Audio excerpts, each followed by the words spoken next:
하리라.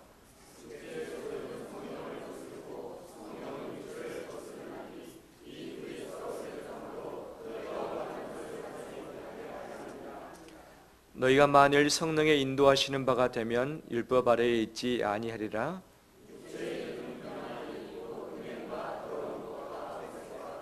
우상 숭배와 주술과 원수 맺는 것과 분쟁과 시기와 분냄과 당지는 것과 분열함과 이단과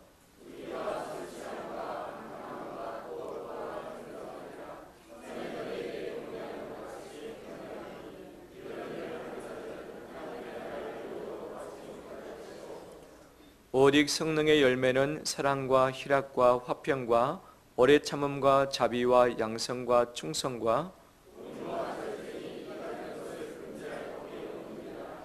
그리스도 예수의 사람들은 육체와 함께 그 정욕과 탐심을 십자가에 못 박았느니라. 같이 읽겠습니다. 헛된 영광을 구하여 서로 노엽게 하거나 서로 투기하지 말지니라. 아멘. 주의 이름으로 축복합니다. 우리 옆에 있는 서로 인사 나눌까요? 축복합니다. 잘 오셨습니다.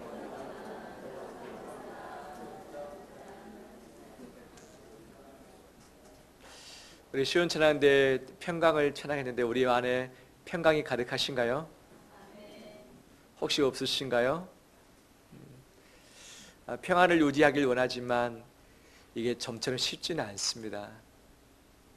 가까이에 있는 아내가 남편이 내 마음을 콕 찌를 때, 전혀 예견치 못했던 가족의 어떤 돌발 사고가 발생했을 때, 내 자신만큼 믿었는데 내 건강에 이상 신호가 올 때에, 또 내 마음이 지쳐서 내 인생 삶이 싫어질 때 내 안에 있는 평안이 사라져 버리는 것들을 참 많이 보게 되었습니다. 평안이 없는 것 자체도 쉽지 않지만 더군다나 갈등이 발생될 때에 참 더 힘들죠. 특히 가까이에 있는 사람과의 이 좋지 않은 관계, 마음의 스트레스고 또 버티기 쉽지 않고 내가 떠나든지 옆에 사람을 멀리 떠나보내고 싶은 마음의 충동도 우리 안에 있게 되는 거죠.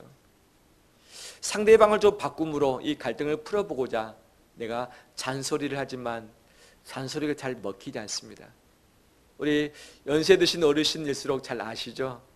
잔소리 아무리 많이 해도 상대방은 안 바뀌죠. 잔소리를 상대방이 듣지 않으면 그 다음 어떤 단계로 발전하죠? 큰 소리가 나간, 큰 소리로 말하고, 큰 소리로 되지 않으면 또 다른 충격 요법을 통해서 상대방의 생각과 삶을 바꾸고자 원하는 것이 우리들의 기본적인 삶의 방식 아니겠는가 생각이 되어집니다. 그런데 서로의 관계뿐만 아니라 우리 안의 내적인 부분에 있어서도 갈등의 문제는 늘 있는 것을 보게 되는 거죠. 바울 사도 우리 안에 두 가지가 서로 갈등 가운데 있다고 이야기를 하셨죠. 하나는 성령의 소욕, 또 하나는 육체의 소욕이죠.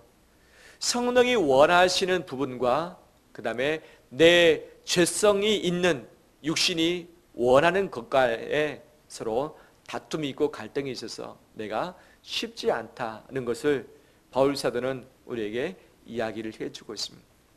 이 본문이 예전 선배님들은 달리 왜곡해서 해석을 한 적이 있었습니다. 어떤 내용이냐? 내 안에 성령과 악령이 공존을 해서 서로 싸운다. 내가 하나님을 더 가까이 하면 성령이 이기고, 내가 하나님을 가까이 하기보다는 죄를 가까이 하면 악령이 이긴다. 그래서 이것을 그렇게 해석을 했는데 이것은 성경에서 말하고 있지 않는 엉뚱한 해석이라 할 수 있죠. 내 마음은 하나님의 성전입니다. 하나님의 거하시는 집인 거죠. 거룩하시고 만왕의 왕이신 그 하나님이 내주하시는 내 집에 그 대적인 사탄, 그들의 쫓겨난 졸개들인 귀신이 틈탈 수 없습니다. 내 안에 성령과 악령이 공존할 수 없고 성령과 귀신이 함께 머물 수 없습니다. 왜? 거룩한 곳에 더러운 곳이 있지 못하고 밝은 곳 가운데 어둠이 있지 못하기 때문이죠. 사단은 이것을 속여서 자기가 큰 존재인 양 우리를 속여왔는데 속지 말고 분명한 것을 붙들길 원합니다. 내 안에 성령이 계시는 이상 귀신과 악령이 내 안에 틈탈 수 없습니다. 잠깐 내 주변을 바람처럼 그림자처럼 스치면서 두려움을 주기도 하고 내 마음을 유혹할 때도 있고 넘어뜨릴 때도 있지만 내 안에 들어와서 함께 내 인생을 사로잡을 수 없습니다. 악한 영의 거짓된 음성에 귀를 뺏기지 말고 이 성령의 사람으로서 확신 가운데 거하는 우리 되길 원합니다. 그런데 성령의 사람이 되었을지라도 여전히 내 안에 있는 옛사람의 습관, 이 죄성이 늘 내 안에 있는 거죠. 이것이 올라올 때마다 내 자신을 괴롭히고 내 주변에 있는 사람들과 공동체의 관계를 괴롭힐 수밖에 없습니다. 이 바울 사도는 이것을 육체의 일, 육체의 소욕이라고 하는데 이것은 바로 죄성에 있는 우리 안에서 올라오는 이 정욕과 탐심의 그런 모습들이라고 15가지를 말하고 있는 거죠. 여러 가지 주제로 나눠본다면 내 자신에 있는 성적인 문제, 그 다음에 부부끼리 가까이 있는 사람끼리의 관계의 문제, 그 다음에 교회나 가정이나 직장에서의 공동체의 문제, 우상 숭배의 문제, 특히 내 자신, 내면적인 문제에 대해서 쭉 정리를 할 수 있는데 첫 번째 주제를 본다면 성적인 죄를 먼저 말하고 있습니다. 성적인 죄. 음행과 더러운 것과 호색에 대해서 이야기를 하고 있죠. 잘못된 성행위, 간음, 간통, 하나님이 허락하신 이 결혼의 관계 외에 다른 관계를 갖는 것, 이것들에 내 눈길을 빼앗게 되는 것, 내 마음으로 그것들을 품는 것, 이 모든 것을 예수님은 분명 죄라고 말씀하시죠. 이미 이 시대는 간음, 간통이 죄가 아니다라고 수정을 했지만 하나님은 분명히 이것이 여전히 하나님이 이 땅에 예수를 다시 보내실 때까지 죄라고 분명히 단정짓고 계십니다. 하나님께서 허락하신 이 범주 안에 들지 않은 이 모든 것이 죄성이 있는데 육체의 일의 첫 번째 부분이 바로 음행하는 것, 우리 몸과 마음을 더럽히는 것들, 그 다음에 이 성적인 것을 탐하는 이런 호색, 이 부분들이 다 죄라고 말씀을 하고 있죠. 그 다음 네 번째, 다섯 번째가 우상 숭배와 수수죠. 하나님보다 더 사랑하는 것, 하나님보다 더 의지하는 것, 하나님보다 더 가까워지고 싶은 것, 하나님보다 더 소유하고 싶은 것들이 모두 다 우상이라 할 수 있겠죠.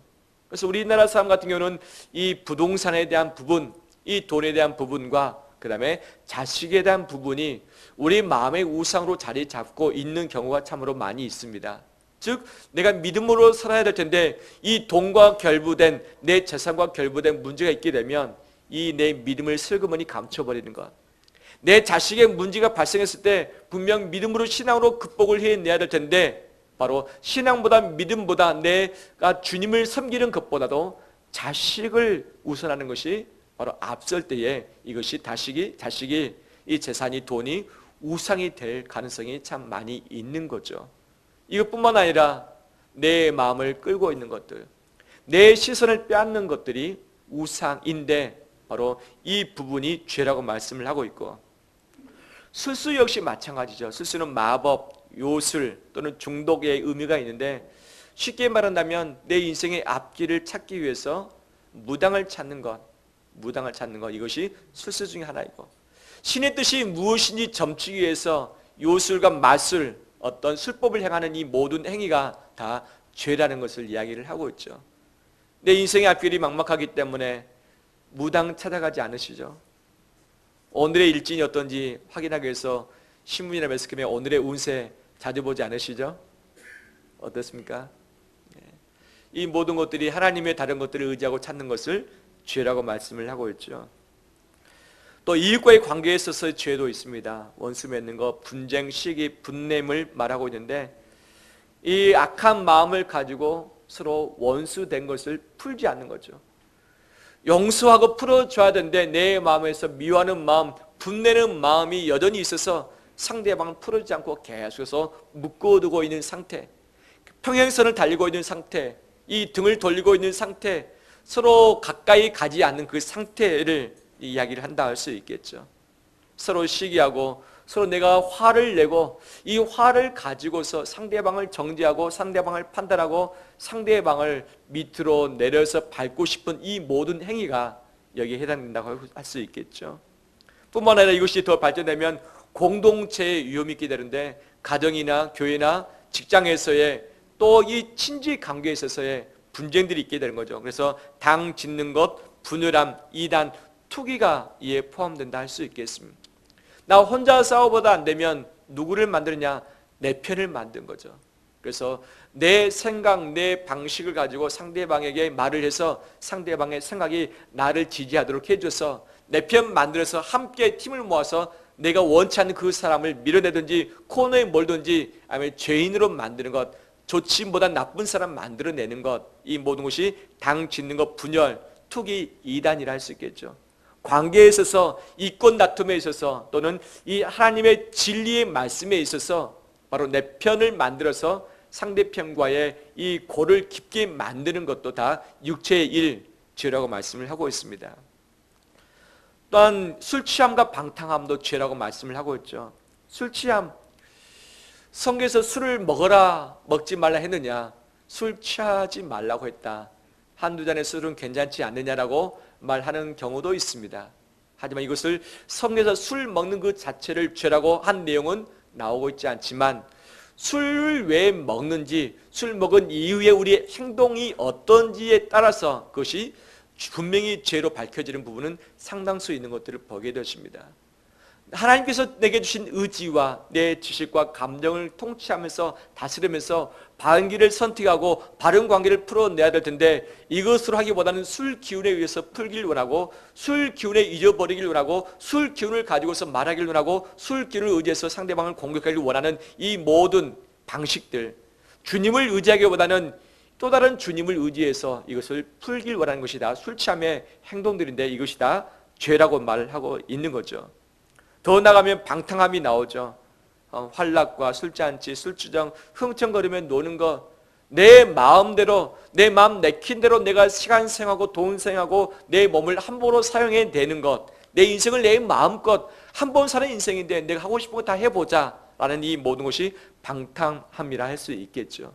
그래서 이 15가지가 육체의 일이고 육체의 소욕인데, 하나님을 믿기 전에 이런 삶을 살았는데 성령의 사람이 된 이후에는 성령을 따라 행해야 할 텐데, 이것들이 여전히 우리 안에 있어서 나를 괴롭히고 우리 가족을 괴롭히고 우리 공동체를 힘들게 만드는 요소로 존재하고 있다는 것을 바울 사도가 말하고 있죠.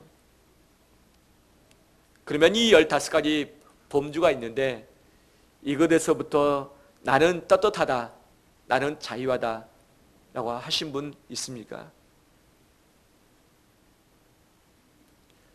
아무도 없습니다. 우리 모두는 최소 한 가지 이상, 여러 가지 대부분이 육체의 소욕, 육체의 죄 가운데 붙들려 있고, 이것에 힘들어하고 있고, 이것에 실패한 경험들이 있고, 이것 때문에 부부 관계가, 가족 관계가, 성도들 관계가 어려워질 때가 참 많이 있고, 지금도 어려운 가운데 놓여진 분들도 있을 수 있습니다. 이 문제들을 어떻게 풀어볼 것인가? 예를 쓰지만 잘 안 됩니다.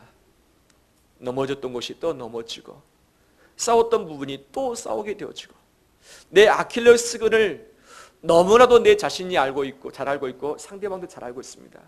그래서 그 아픈 부분을 또 건드리면 상대방이 폭발하게 되어지고, 상대방이 우울해지고, 관계들이 좋지 않은 길로 다름질할 수밖에 없는 거죠.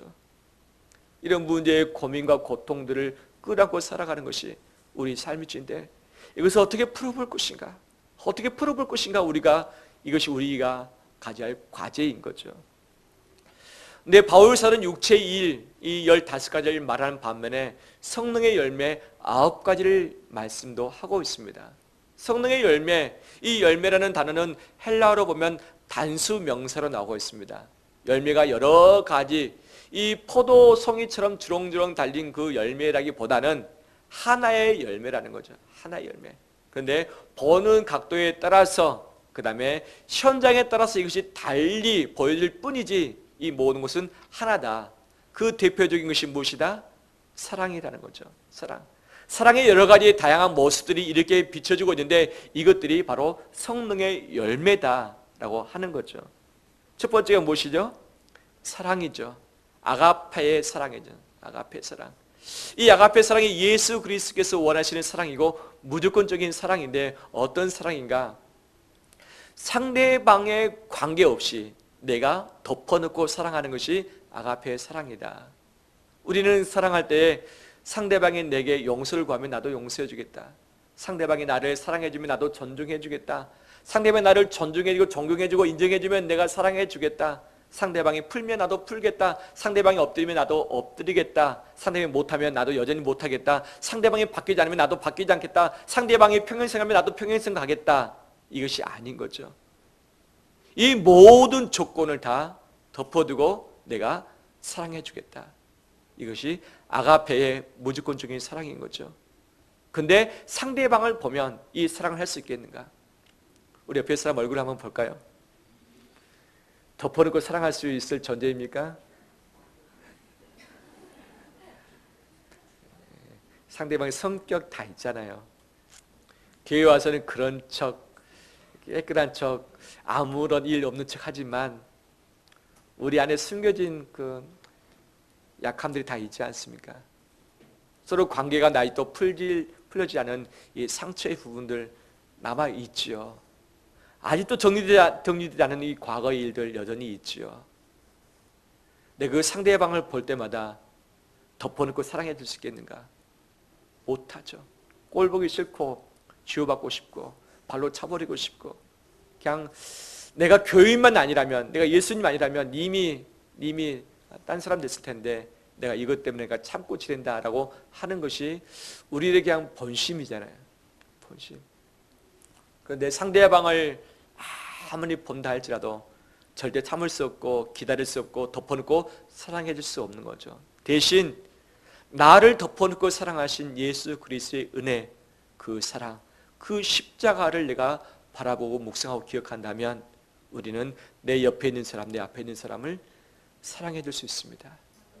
나를 덮어놓고 사랑해 주신 그 사랑이 묵상되어지고 이 힘이 내 마음을 사로잡기 시작할 때에 이 마음을 가지고 내 가까이 있는 사람을 사랑해낼 수 있는 거죠. 바로 이 사랑을 말하고 있습니다.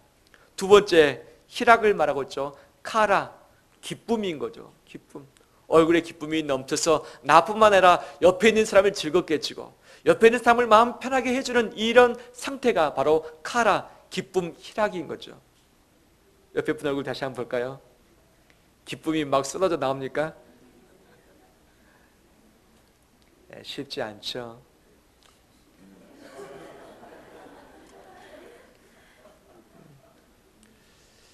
세상의 매스컴을 볼 때마다 참 웃을 수 없는 일들이 참 많이 있죠. 근데 어제 저녁에는 많이 웃었습니다. 참 너무나 기분이 좋았습니다. 예. 근데 이 기쁨이 뭔가를 보아서 어떤 사건을 접하면서의 기쁨이 아니라 내 내면에서부터의 기쁨이 흘러나와서 내 얼굴에 비춰져야 할 텐데 내 내면부터의 기쁨을 추구하기보다는 밖으로부터의 기쁨을 찾는 것, 이것이 문제랄 수 있는 거죠. 진정한 기쁨, 희락은 우리 마음 속에서부터 흘러나온 줄 믿습니다. 그 기쁨이 예수 그리스도께서 주신 기쁨인 거죠. 바로 주님을 향한 기대, 주님을 향한 소망이 차 있으면 내 자신도 모르게 웃음이 나오는 거죠. 내일 좋은 일이 있을 때는 내가 생각만 해도 내 마음이 기뻐지지 않습니까? 내 자녀를 정말 사랑하고 좋아한다면, 내 그렇게 보고 싶은 손주를 기억만 한다면 내 얼굴에 기쁨이 섰듯이 내 마음에서도 흘러나오는 기쁨이 필요한데 바로 그것이 예수 그리스도로 말미암는 기쁨인 줄 믿습니다.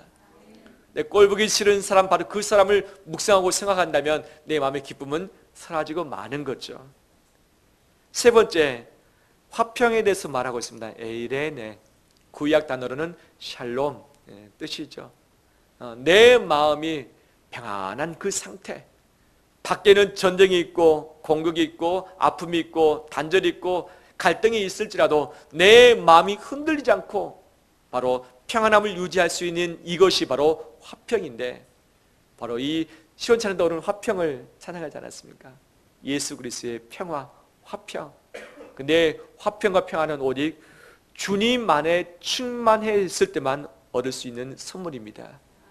화평은 문제가 없기 때문에, 갈등이 없기 때문에 갖는 것이 화평이 아니죠. 여전히 문제가 있지만, 여전히 갈등이 있지만 예수 그리스도로 충만될 때에 이 충만의 힘이 갈등과 염려와 두려움을 내쫓을 때에 우리 안에 화평이 충만케 된 줄 믿습니다.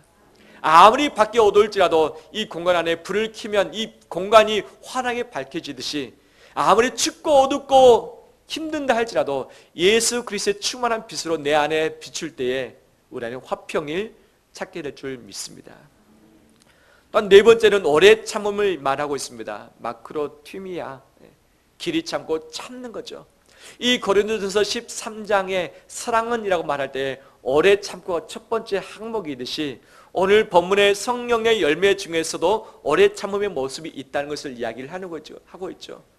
어떤 힘든 사정에 대해서, 환경에 대해서, 정말 나를 힘들게 하는 그 사람에 대해서 마지막까지 참아주는 거죠. 달리 말한다면 마지막까지 포기치 않는 것이 성령의 열매인 줄 믿습니다. 내 남편이, 내 아내가 나를 힘들게 하고 속썩인다 할지라도, 내 자식이, 내 형제가 나를 힘들게 만든다 할지라도, 성도가, 이웃이, 직장의 동료가, 내 직장의 상사가 그런다 할지라도 내가 마지막까지 그 관계를 포기치 않고 내가 붙들고 가는 것이 오래 참음의 열매인 거죠. 근데 오래 참을 수 있겠는가? 우리는 한계가 있습니다. 꽉 참았다가 결국 한계에 부딪히면 용수철처럼 튕겨져 나와서 완전히 폭발해버리는 것이 우리의 마음이고 우리의 관계인 거죠. 참는 것이 무엇을 전제라는가? 내가 죽을 때만 참을 수 있는 거죠. 살아있는 사람은 발로 밟으면 아파합니다. 공격합니다. 하지만 죽어있는 사람을 아무리 발로 밟는다 할지라도 아프다 말하지 않고 꿈틀거리지 않습니다. 이미 죽어버린 사람은 아무리 힘들게 한다 할지라도 아무런 반응이 없이 그냥 그대로 있는 거죠. 내가 예수 그리스도와 함께 내가 죽어질 때에 온전히 참을 수 있고 기다릴 수 있는 것 아니겠습니까? 우리 옆에 사람 한 번 손을 꼭 잡아주겠습니다. 제가 그럼에도 불구하고 참아보겠습니다.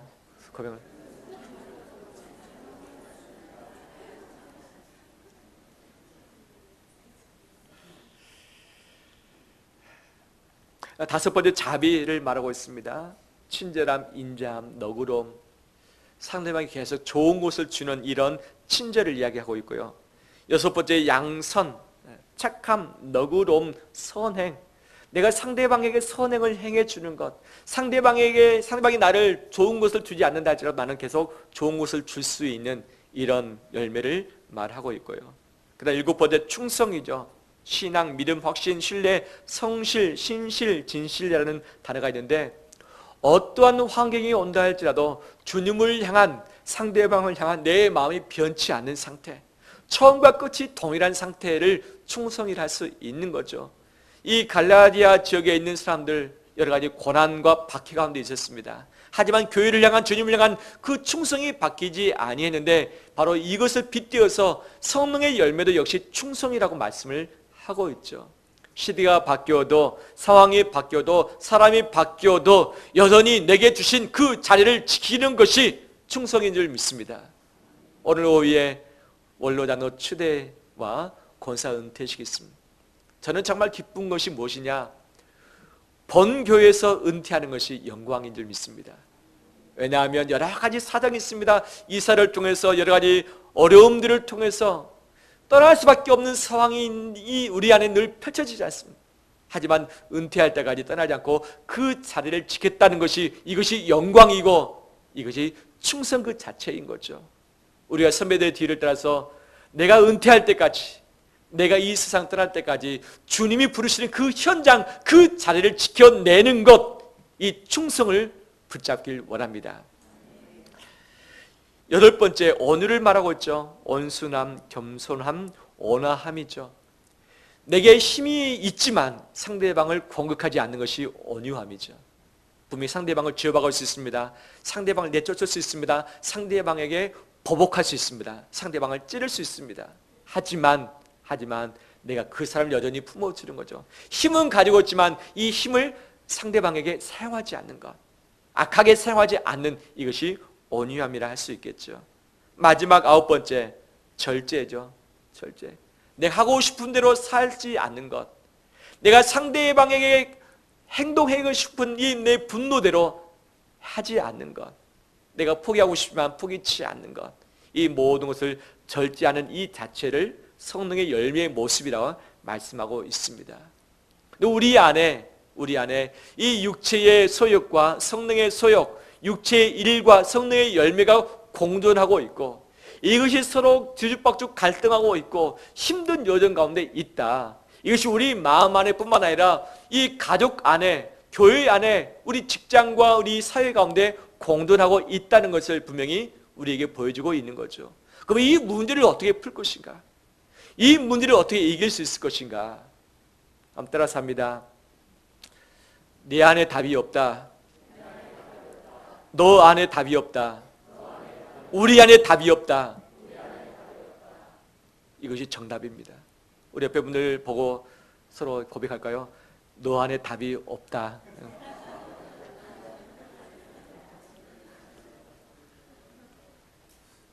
너 안에 답을 찾으려고 하는 것 동시에 반드시 상처받고 실망하고 또 상대방하고 더 멀어지게 됩니다. 답은 너 안에 없습니다. 답이 내 안에 있느냐? 내 안에 없습니다. 답이 어디에 있느냐? 바울사는 그것을 두 가지로 말하고 있습니다. 첫 번째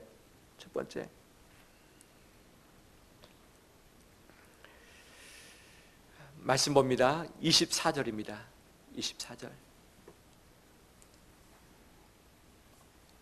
함께 봉독합니다. 그리스도 예수의 사람들은 육체와 함께 그 정욕과 탐심을 십자가에 못 박았느니. 한 번 더 읽겠습니다.